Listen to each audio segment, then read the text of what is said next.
Hey guys, barcode pairs coming at you again with another deck profile. This is more of a fun deck that I'm using right now.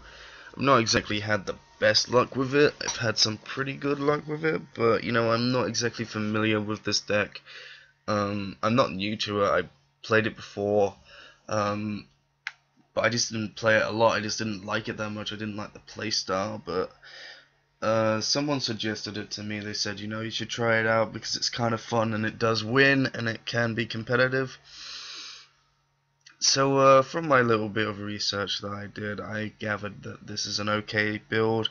It's more of a standard build of what you can run and what you should run. But, I put my own little preferences into it because I got my own reasons behind it. But anyway, I'll get on with the deck profile. So pretty much you got your 3 TG Rush Rhinos. These are kind of essential in the decks. They are essentially boss monsters in themselves, with just the fact that he becomes a 2000 beater at level 4, and even then you make him to 28 when he attacks and 24 standard with the horn, which is really friggin' stupid. Then you got TG Striker. It's kind of the only way you synchro summon, so it works out. Especially you can get a TG Warwolf from him, things like that. But obviously, we got the free TG Warwolf. If our opponent summons anything so small, like from a tour guide, you just summon the Warwolf. If you've got a Rush Rhino out, you may as well just special summon your Warwolf and then just activate freaking Torrential Tribute and you'll plus off it. So it just works out. Then you got the Beast King Barbaros. He is the big ass boss of the deck, and he becomes a stupidly big boss monster, especially with horns. I've had Beast King Barbaros with 2 horns on him with skill drain out, and my opponent literally just quit. Which is fair enough. Then I've got 2 Cyber Dragons. This is something I prefer to put in than Reborn Tengu. A lot of people go on about how good Reborn Tengu is. It was good, but it's at 2, and I hate it at 2. Because if you draw them both in the same hand, it's so dead. I understand that it's better than the Photon Saber, but still, there's so much better options. I feel that it's much better just to go with a Cyber Dragon or something like that. At least it's excuse me. At least with Cyber Dragon, it's just a special summon, and you can normal summon your TG something else, anything else, just anything. Just get something else out. Don't waste a normal summon on a Reborn Tengu. Drawing 2 Reborn Tengus in your opening hand, you're just like, why? But then we got 2 Thunder King Ryos. A lot of people say how powerful Thunder King Ryo is at the moment. I'll agree with them. Thunder King Ryo first turn is a very powerful move. Just to the fact of most people in their first turns, they want to search. And a lot of decks do search in the first turn. So if you get your Thunder King out, they're just kind of like, I gotta get past this. This is the little thing I put in, Summoner Monk. We do want to get our Rush Rhinos out as quickly as possible, because we do want to just set everything behind it. But as much as he can't attack in the turn that he summoned, half the time I don't even attack when he's summoned because I'm just scared of back row. Because the thing is, his Rush Rhino falls into Bottomless.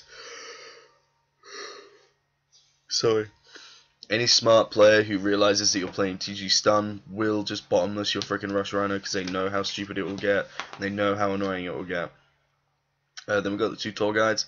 I like the Tour Guides because it just means I can go into Acid Golem while I got Skill Drain out. Things like that. Then we've got the BLS. BLS is just a nice little boss monster on the side. We got a couple of Darks in the deck, so it works out.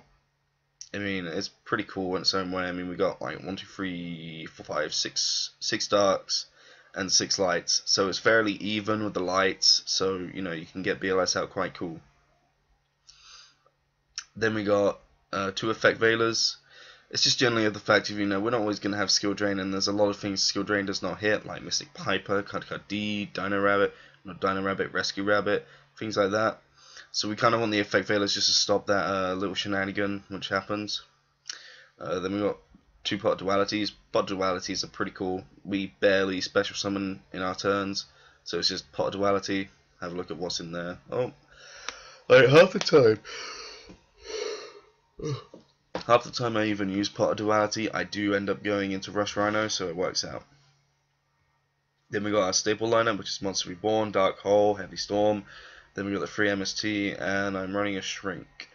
I saw someone running this, and I can see why they run it. I mean, it just halves the original attack, and it's a nice little damage step chain. So it's just like, you can't get past it. I mean, it has won me a game. Guy had BLS out, and I had my Rush Rhino out with a Horn on it already, just with one setback row. He went for the attack, and I just activated Shrink, got the game off it.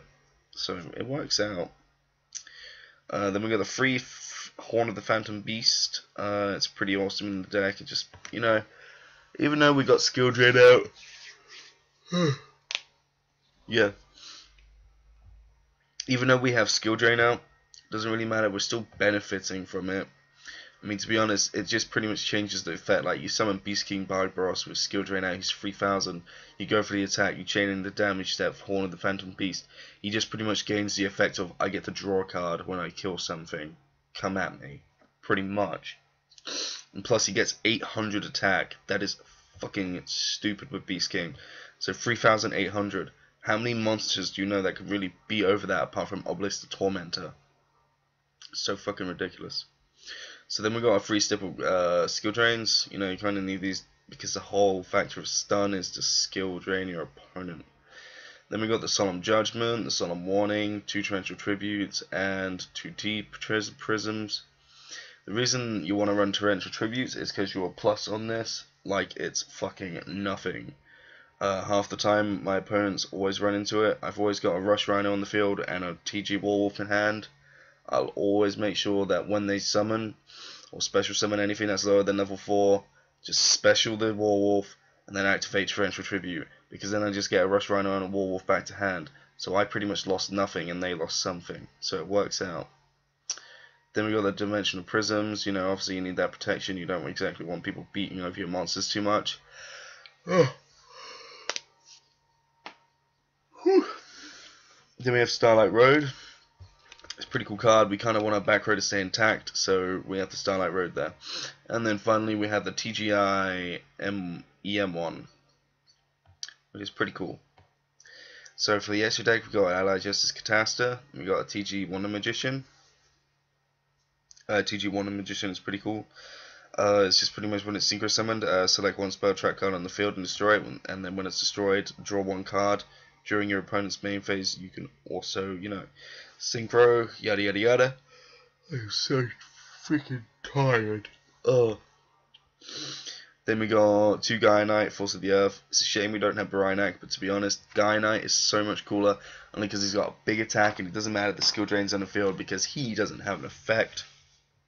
The same with Scrap Archfiend. No effect, but a big attack. We also run Scrap Dragon. It's a nice little extra beat, and if we can sink into level 8, why not? Stardust Dragon, only because of Starlight Road. Then for the XYZs, we've got Acid Golem, Levier, Tempo, Gemini Pearl, 2 of them. Then we got Utopia Ray, and the Gaga Cowboy. Awesome thing about Acid Golem is just the factor of skill drain. 3000 beats to come at me, bro. But anyway, guys, this is TG Stun. It's a standard build. I haven't exactly developed this deck a lot. I haven't put a lot of thought into it because I don't think I'm going to run this deck. I mean, I've never had that much of a trouble with it. I've always come on top. I mean, TG Stun, yeah, it's really annoying, but half the time I'm running decks which don't even require effects, like Dark World, stuff like that. A lot of the time I'm also running freaking Countdown. My Fabled, yeah, this does hurt it, just because I don't get the effects off. But the way I'm running my Fables right now is in like Fabled Turbo. I'm trying it with a Monarch variant with a Obelisk the Tormentor. I'll get the deck profile up in a minute. I'm just, you know, chilling out, having some fun. That's all this game's about for me, just having fun. But either way, guys, this is a nice little fun deck. You know, I thought it's okay. It hasn't won that much for me. I mean, this is a standard build, as I have said. But you know, I guess this is a build which people can work on, because you know, I mentioned the staple lineups that you need. You probably could use more Thunder Kings. Maybe take out the Summoner Monk. I don't know.